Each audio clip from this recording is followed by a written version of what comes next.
Chapter 1: The Consciousness. In order to speak about the awakening of the consciousness, the first thing we need to define and know in the most exact way is, what is the consciousness? When we want to define something or know what a thing is, there are two ways of doing it: defining what it is and defining what it is not. At the same time, if we want to understand the meaning of a specific term, it helps us to make an analysis of the qualities or faculties that this term possesses, to analyze what it is for, what utility it gives us, etc. In this way, through its expressions, we can know its different aspects. People often confuse the consciousness with the intelligence or with the intellect, but the consciousness is not the intelligence, and neither is it the intellect or the mind. In the academic definitions of the word consciousness, it is said that it is the ability of a subject to know itself and its environment. This is a quite accurate definition, but at any rate, the semantics and the exact meaning of the word consciousness that are given in official science, in conventional psychology, and in society are a bit generic, since they put in the same bag many things and terms such as state of vigil, inner and outer knowledge, mental activities, recognition of thoughts, emotions, and actions, ethical meanings which can inform us about good and evil or about morality, normal reception of the stimuli of the interior and the exterior by an organism.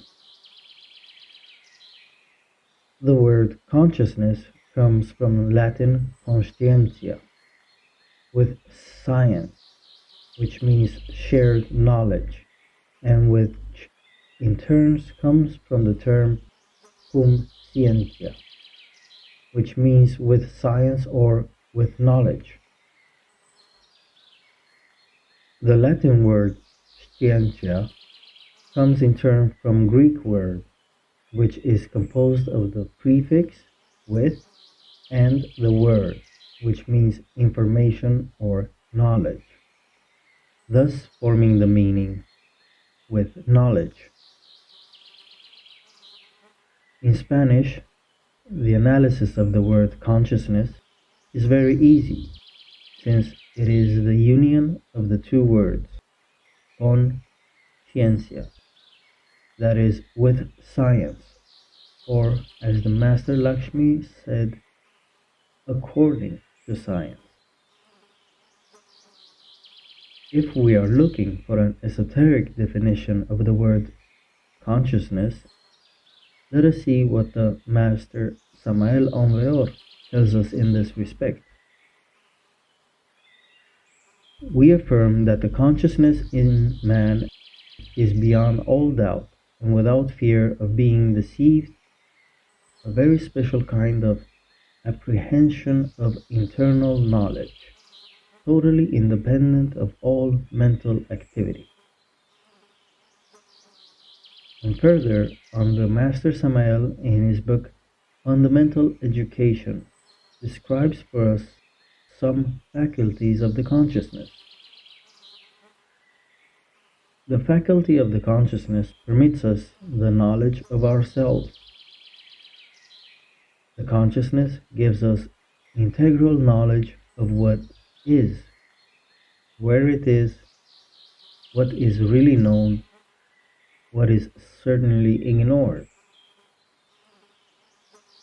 In very simple words, we could say that the consciousness is the faculty of capturing direct knowledge without thinking.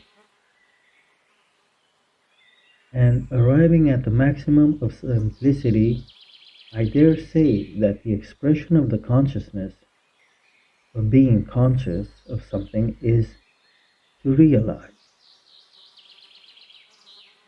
When we realize something, we are conscious of it.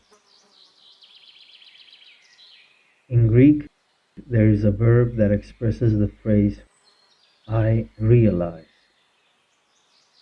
This verb, which consists of two words, means conscious and is a verb that comes from the ancient Greek, which means to construct, to create, to do something, to execute. This means that the significance of I realize, according to the translation of the Greek, is to make something conscious. That is why Master G said that in order to do, we have to be. What is not, cannot do. Only the being has the ability to do. And in order to be, we have to awaken. And in order to awaken, we must kill the ego, liberate the consciousness, and then put it into action. To complete clearly defining what the consciousness is, it is necessary to explain the sevenfold constitution of man in relation to his internal body.